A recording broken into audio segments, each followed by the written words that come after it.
All right, work gym today, all to myself. And we're doing legs today. I'm going to start off with a seated leg curl and then leg extension, do some shoulders, and some Smith machine squat. So let's warm up. All right, so I didn't used to like this machine because it's a combo machine. It's not great at either unless you know how to modify it. So I just take this little pad right here because this is the most tension I can get on leg curls. So I go up to here, I'm losing all that tension right there. Take this pad and put it in, up the weight a little bit. Now this is actually like probably my favorite leg curl machine. Like I know that like you can lean forward and get more of a tension on some other machines, but it never feels right to me. This feels so good.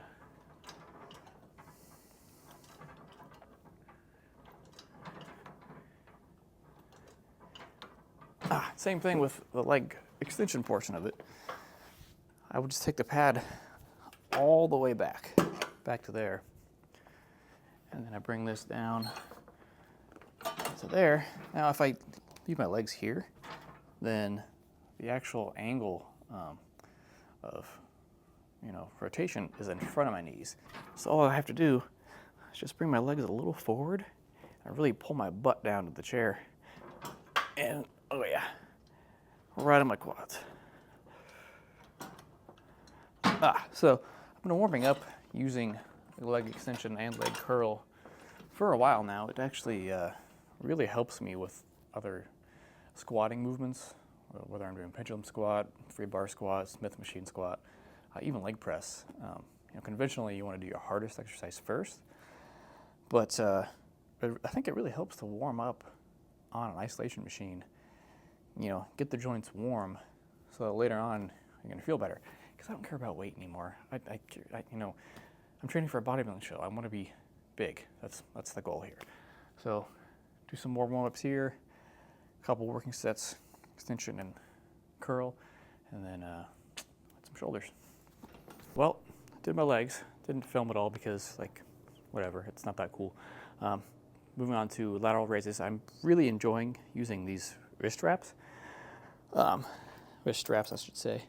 So it really takes my hand and wrist strength out of the equation, and it's not so much that I wasn't able to hold it before, but now I can really focus on my delt. It feels so much better in my delt, especially if I go behind the back. I get a nice stretch there in that side delt, and just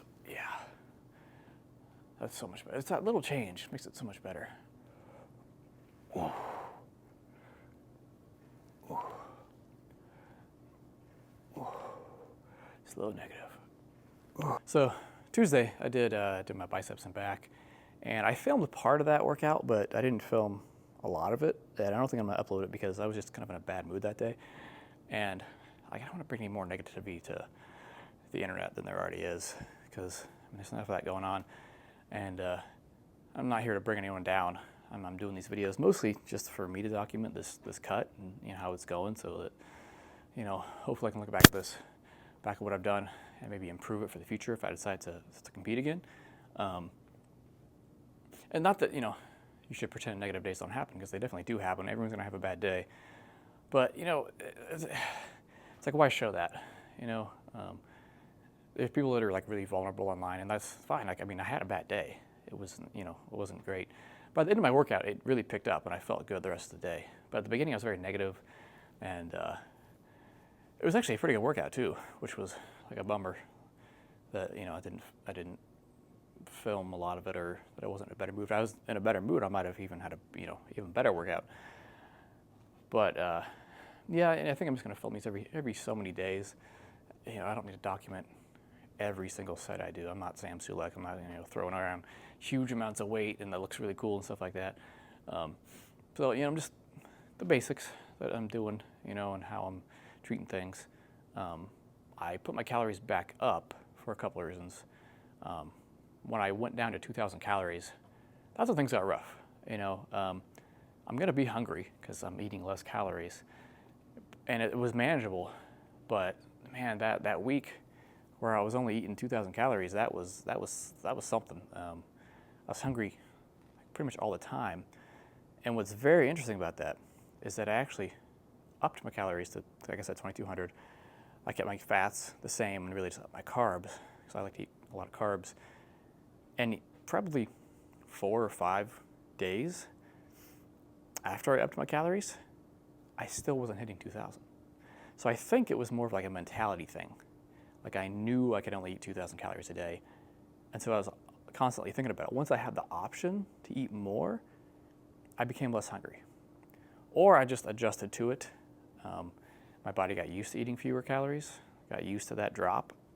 Either way, I feel better. I'm still losing weight a little bit. I'm going to try and hold here. I was 145 exactly this morning. I was 144 and a half yesterday. I'm going to try and hold here for another 2 weeks and then drop again. I might try and just up the cardio a little bit. I am going to try and up the cardio a little bit for those 2 weeks and then drop to like definitely 2,000. Hard cap 2,000 for the last probably 3 weeks, and we'll see where I'm at. My upper body looks really good, but I feel like I'm holding a lot of fat in my legs, which is where I hold a lot of my fat. My quads don't look great. You can tell I work out, but like they're not as lean as like my serratus or my chest. I have striations on my chest right now. It looks really cool. But I think losing that last bit of fat in my legs is going to be the hardest part. I'm also thinking about getting a spray tan just to kind of see where I'm at, to see what I'm going to look like when I'm tan. Because I think obviously what I look like is going to be the best gauge for all I'm going to do, because they're not going to be up on stage measuring my weight or my body fat percentage. Really just tracking weight as a metric to make sure that I am, lowering, hopefully mostly body fat. And I've been hitting my protein goals every day and lifting at least 6 days a week, so I should maintain a lot of my muscle. But yeah, I think I might do that. I might get a spray tan. I don't know. We'll see. All right, first set of Smith machine squats. I've really been enjoying these with the wedges. Feels really good on my quads. It doesn't hurt my back at all. I can't wait to actually start doing these when I'm not in a deficit, so I can like really push it. Because it gets tough towards the end.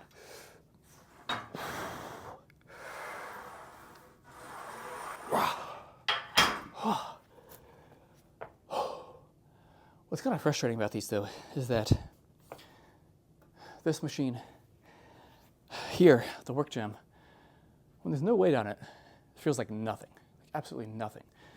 Whereas my Smith machine at my commercial gym, there's no weight on it. It feels like there's something. I mean, it's definitely lighter than a normal barbell. But once you add weight to this, it gets way heavier. Like this is 185.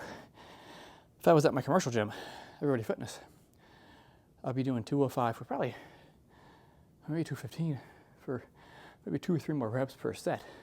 It's real weird. So when I'm tracking it on my app, I kind of have to remember which machine I used last for my leg day, because my numbers for this one are going to be lower. Which again, don't care about numbers anymore. Don't care that much about strength. I just want big quads, and they both help me get big quads. So that's what's important. All right, do a little leg check here. Let's see. It's just weird. Ignore the weird lamp with the bread on it. But it's hard to see the camera from over here.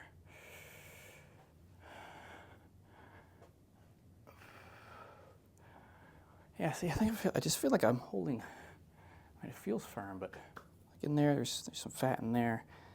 Maybe a tan. Shaving would help, but I mean, my legs are big. It's just gotta get lean. All right, that's it for today.